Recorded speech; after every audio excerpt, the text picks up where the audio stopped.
السلام علیکم۔ کتاب جو ہم شروع کرنے جا رہے ہیں الکیمسٹ، نام سے جیسے کہ بڑی کیمیکل سی لگتی ہے، اور کیمیا گری سے میں سوچ رہی تھی کہ یہ کوئی کیمسٹری ٹائپ کی کتاب ہوگی، اور لیکن کیمیا گری ایک فن ہے بیسیکلی، تو ایک فن کا اس میں بیسیکلی تذکرہ ہے۔ اچھا، پھر اس کے بعد یہ ہے کہ وہ فن کیا ہے وہ دیکھتے ہیں، وہ دیکھیں گے ہم انشاءاللہ کتاب کے اندر۔ دوسری چیز، پھالو کولو نے اس کتاب کو لکھا ہے، اور آپ نے پڑھ ہی لیا ہوگا کہ بیسٹ سیلنگ بکس میں رہی ہے اور لائف چینجنگ کتاب ہے، لیکن پچھلی بار جب میں نے یہ لوگوں کو ریکمینڈ کی تھی تو مجھے یہ فیڈ بیک بھی موصولا تھا کہ ان کو تو یہ سمجھ میں ہی نہیں آئی، اور کچھ بہت ساری باتیں ان کے یا تو کیلیبر سے اوپر کی تھیں، اور یا پھر نہ سمجھ میں آنے کے باعث ان سے وہ اثرات نہیں لیے گئے جو کہ ہونے چاہیے تھے۔ تو جس سے مجھے یہ اندازہ ہوا کہ کوئی بھی بہترین کتاب ظاہر رہنمائی مانگتی ہے، اور چند کتابیں پڑھنے کے بعد یا کتابیں اگر پڑھتے رہیں تو ہم اپنا ایک ذہن کو گرو کر لیتے ہیں کسی، اور اس کو کتابیں پڑھنے کا ایک ذوق ڈیولپ کر لیتے ہیں، جس سے ہم کتاب سے کچھ سیکھ پاتے ہیں، اور جس کے بعد وہ اثر کرتی ہے کتاب ہمارے اوپر۔ تو اس لیے اس کو صرف پڑھنے کے لیے دیا بھی جا سکتا تھا، لیکن اس کتاب کے ذریعے میں اس میں جو تھوڑی بہت میں اپنا مطالعہ اور جو بھی میں پارٹیسپیشن کر سکتی ہوں، یا جو مجھے لگتا ہے کہ میں کچھ بہتر دیر سکھا سکوں گی شاید، تو وہ اس کے ذریعے میں ہیلپ کروں گی یا رہنمائی کروں گی۔ اور جیسے کہ میں آڈیو میں لکھ چکی ہوں کہ آپ سب لوگ بھی یہی 2 صفحے پڑھیں گے، اور آپ لوگ بھی یہ بتائیں گے کہ آپ نے سے کیا سیکھا۔ اچھا، اور پھر اس کے بعد میں بھی آپ کو بتاؤں گی کہ میں نے کیا سیکھا۔ اس سے کیا ہوگا کہ جب آپ باقی ساروں کے کمنٹس پڑھیں گے تو آپ کو، یعنی یہ گروپ بنانے کا مطلب، اور ایک لائیو چیٹ کے لیے ٹائم، چونکہ ہم زوم پہ لائیو سارے ایک ٹائم میں آ نہیں سکیں گے، کسی کا نیٹ کا مسئلہ ہو جاتا ہے کچھ، تو اس لیے ہم نے لائیو چیٹ کے لیے یعنی واٹس ایپ میں سب ایک ٹائم میں سب کو، یہ ہم سب لوگوں کو پارٹیسپینٹس کو پتہ ہوگا کہ بھئی سمیہ بھی ہے، عائشہ بھی ہے، اور عارفہ بھی ہے، اور شہابہ بھی، زینب بھی، جو بھی یعنی کہ پارٹیسپینٹس ہیں، مناحل بھی، تو سب لوگ گروپ میں شامل ہیں، وہ سب بیٹھے ہوئے ہیں، اور وہ سب لوگوں نے کتاب کے 2 صفحے پڑھ لیے ہیں، سب نے فوکس کیا اور سب لکھ رہے ہیں۔ تو ہم ایک سب سے یعنی کہ جی کہ او اچھا صبا نے یہ میسج کیا، اچھا اس نے یہ کیا، عائشہ نے یہ کیا، تو ہم ذرا میں فیل کریں گے۔ یہ صرف اس لیے ایک ٹائم رکھا ہے، ادروائز تو کوئی بھی رینڈملی جون سا ہے وہ کسی بھی ٹائم پہ میسج کر سکتا ہے، لیکن ٹائم ایک مقرر کرنے کے لیے اس میں جو لوگ رہ جائیں گے وہ تنگ نہ ہوں، جن لوگوں کو لگتا ہے کہ وہ جلدی سے ہونے والے ہیں تو 11 بجے تک جاگ نہیں سکتے تو کوئی مسئلے کی بات نہیں ہے۔ لائیو چیٹ میں جتنے لوگ اس وقت شامل ہو سکیں گے تو بہت اچھی بات ہے، زیادہ سے زیادہ لوگ ایک دوسرے کو کنیکٹ کریں گے، اور جو لوگ رہ جائیں گے وہ بعد میں سمیہ کو اپنا کامنٹ سینڈ کر دیں گے، سمیہ پھر گروپ میں سینڈ کر دیں گے، اس سے ہمیں یہ بھی پتہ چل جائے گا کہ یہ اچھا۔ اب کتاب سے کہ اس پروسیس کے بیچ میں بس آپ لوگوں نے صرف الرٹ رہنا ہے، لیکن کیونکہ یہ اس میں ایک پڑھنے کا عمل نہیں ہے، بلکہ اس سے بے شمار قسم کے بائی پروڈکٹس بھی آپ کو حاصل ہونے والے ہیں، اور بہت سارے لوگوں کا بیک گراؤنڈ اس طرح کا ہے کہ وہ بالکل فرسٹ ٹائم کسی بھی قسم کے لٹریری گروپ میں شامل ہو رہے ہیں، کوئی قرآن، تفسیر، فہم، اور کسی قسم کے دوسرے گروپ میں وہ کبھی شامل نہیں رہے، تو اس طرح کے سارے لوگ بھی، اور جو قرآن پڑھے ہوئے لوگ ہیں اس طرح کے سارے لوگ بھی ذرا اپنے ذہن کو دیکھیں تو صحیح کہ کس کس طرح کی لرننگ کے طریقہ کار ہو سکتے ہیں۔ تو اور آپ سب کے کمنٹ پڑھنے سے یہ سیکھیں گے، یعنی کہ آپ اتنے ذہنوں کو یہ سمجھ سکیں گے کہ لوگ کس کس طرح کے ہوتے ہیں، اور آپ نے جب کسی کے بارے میں بات کرنی ہے تو آپ دیکھیں گے کہ لوگ بعض اوقات کس بات کو کیا لے رہے ہوتے ہیں، کس کو کیا سمجھ رہے ہوتے ہیں۔ تو یہ ایک بڑا، دوسروں کے کامنٹس آپ کو پڑھوانے کا کیا مقصد ہے؟ وہ یہی مقصد ہے کہ آپ اتنے سارے لوگوں کو جاننا سیکھ جائیں۔ ایک بہترین انسان بننے کے لیے سب سے اہم ترین چیز ہوتی ہے کہ ہم لوگوں کو سمجھیں، ہم مزاج کو سمجھیں۔ اچھا، بہت ساری اپنی خرابیاں ہمیں نہیں پتہ چل رہی ہوتی ہیں، وہ ہمیں دوسروں کو دیکھ کے پتہ چلتی ہیں، دوسروں کو انالیسس کر کے پتہ چلتی ہیں،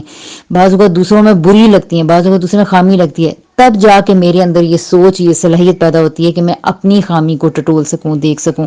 اچھا، میں یہ کہتی تھی کہ یہ سارے لوگ میرے سے برا کیوں کرتے ہیں، okay this was the reason کہ لوگ یوں پرسیو کرتے ہیں چیزوں کو۔ تو آپ لوگ جتنے زیادہ لوگوں کو، چونکہ ہمارے پاس آج کل سوشلائزیشن کے کوئی میڈیمز تو ہے نہیں ہے، رول ماڈلز کوئی ہے نہیں ہے، تو اس کتاب کی اور اس کا گروپ بنانے کے ذریعے، ادروائز تو آسانی سے کہہ بھی یہ کتاب پڑھ لیں بڑا فائدہ ہوگا، تو گروپ میں اور اس کو چینلائز کرنے کے پیچھے، اسی لیے میں نے ٹائم بھی اتنا لگایا کہ گروپ کب سے بنا ہوا ہے، and I was not participating. تو اس کی ریزن یہی تھی کہ میں سوچ رہی تھی کہ کیا پلان اس کے لیے ہونا چاہیے. تیسری بڑی چیز یہ ہے کہ رمضان آگے آ رہا ہے، تو جو مجھے فیڈ بیک ملا کہ جی رمضان میں یہ کتابیں پڑھنا چونکہ بڑا کوئی روحانی نہیں لگتا، دینی نہیں لگتا، مذہبی نہیں لگتا، تو لوگوں کی ایک کنڈیشننگ ہوئی ہوتی ہے کہ وہ وظیفے اور سپارے پڑھنے کو تو بڑا، سپارے پڑھنے کو نہیں، ختم کرنے کو چونکہ ایک بڑا ریلیجیس ایکٹ سمجھتے ہیں، تو سمجھتے ہیں کہ شاید اس طرح عبادت ہو سکتی ہے. تو بہرحال اس چونکہ رمضان میں آف کورس سب سے زیادہ بہترین کام کرنے چاہیے، لیکن بہت ساری عبادت کر کے، قرآن کی تفسیر پڑھ کے، نوافل پڑھ کے، دعائیں مانگ کے بھی انسان تھک جاتا ہے. تو اس لیے ان مقام کے بعد انسان کا دل چاہتا ہے کہ وہ اب تھوڑا سا ریلیکس کرے، تو ریلیکس کرنے کے لیے ایک بہترین کتاب کا شامل ہونا ایون رمضان میں بھی ضروری ہے. اس کے علاوہ یہ کہ کتاب، اس کتاب سے آپ نے یہ بھی ذہن میں رکھنا ہے کیونکہ اس کے کافی سارے تراجم ہوئے ہیں، ٹھیک ہے، اردو زبان میں. جو میں نے ترجمہ پڑھا تھا، میں نے ابھی سمیہ سے شیئر بھی کیا ہے کہ وہ تھا شفیق ممتاز ناز، کیا نام تھا، یعنی دو اس کے اوپر نام اصل میں لکھے ہوئے، جو میں نے ابھی آپ سے شیئر بھی کیا ہے، جس کتاب کو، جو پیجز کو. تو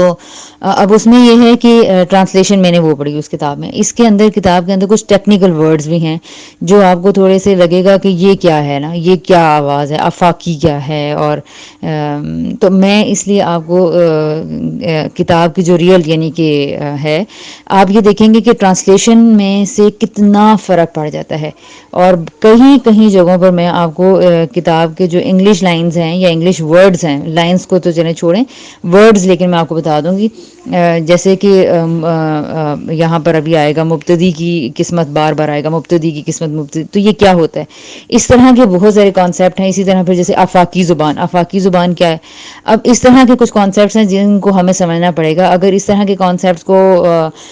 کسی بچوں نے، یا جو بھی آپ لوگ گروپ ممبرز ہیں، آپ لوگ بڑا کہا کہ یہ کون کیا ہوتا ہے اور یہ تو سمجھ میں نہیں آ رہی، یہ کون سی زبان ہوتی ہے بھائی جس سے اس سے بھی بات ہوگی اور اس سے بھی ہو گئی.